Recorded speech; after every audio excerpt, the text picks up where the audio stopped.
এটা ঠিক যে দোয়া করার প্রবণতা আমাদের মাঝে অনেক কম।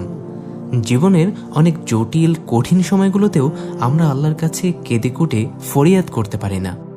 চোখে জল না আসুক, অন্তত অন্ধকারে দুহাত তুলে বিনীত গলায় সমস্যার কথাগুলো তুলে ধরার অভ্যাসটুকুও আমাদের মাঝে গড়ে ওঠেনি। ভাবছেন কিভাবে আল্লাহর কাছে চাইবার, দোয়া করার অভ্যাস করা যায়, তাই তো? আপনাকে একটা কৌশল শিখিয়ে দিতে পারি।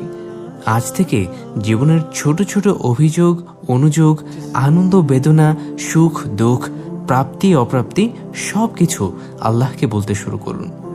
দোকানে গেলেন এবং দোকানদার আপনার সাথে কর্কশ ভাষায় কথা বলেছে, দোকান থেকে ফিরতে ফিরতে আল্লাহকে বলুন, ইয়া আল্লাহ, দোকানে আমার সাথে কর্কশ গলায় কথা বলেছে, আমার একটু কষ্ট লেগেছে, কিন্তু আমি ধৈর্য ধরেছি, তার সাথে আমি খারাপ আচরণ করিনি।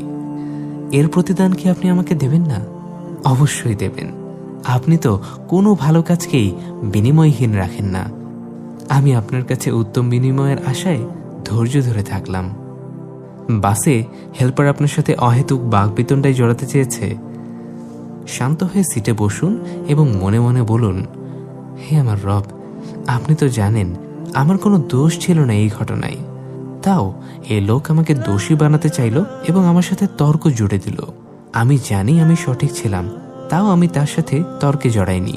এটা ভেবে যে আমাদের নবীজি সাল্লাল্লাহু আলাইহি সাল্লাম বলেছেন, সঠিক হওয়ার পরও যে ব্যক্তি তর্ক না করে চুপ থাকে, জান্নাতে আল্লাহ তার জন্য একটি ঘর তৈরি করে দেবেন।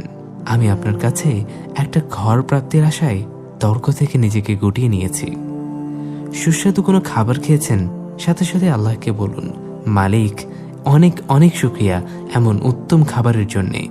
তবে জান্নাতের উত্তম খাবার খাওয়ার জন্যে সবসময় উদ্গ্রীব হয়ে থাকি, সেটা থেকে আমাকে বঞ্চিত করবেন না দয়া করে। এভাবে ছোট ছোট ব্যাপারগুলোতে আল্লাহর সাথে কথা বলতে শিখুন। দেখবেন এই অভ্যাস বড় বড় ব্যাপারগুলোতেও আপনাকে তার কাছে টেনে নিয়ে যাবে।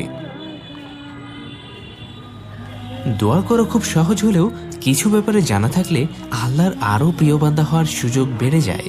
যেমন আমরা অনেকেই জানি না কখন, কোথায়, কিভাবে দোয়া করলে দোয়া কবুলের সম্ভাবনা বেড়ে যায়।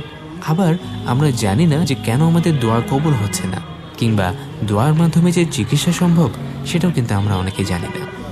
এই বিষয়গুলো সম্পর্কে বিস্তারিত আলোচনা এসেছে মাকতাবাতুল বায়ান প্রকাশিত শেখ সাঈদ ইবনে আলী আল কাহতানীর বিখ্যাত গ্রন্থ বান্দার ডাক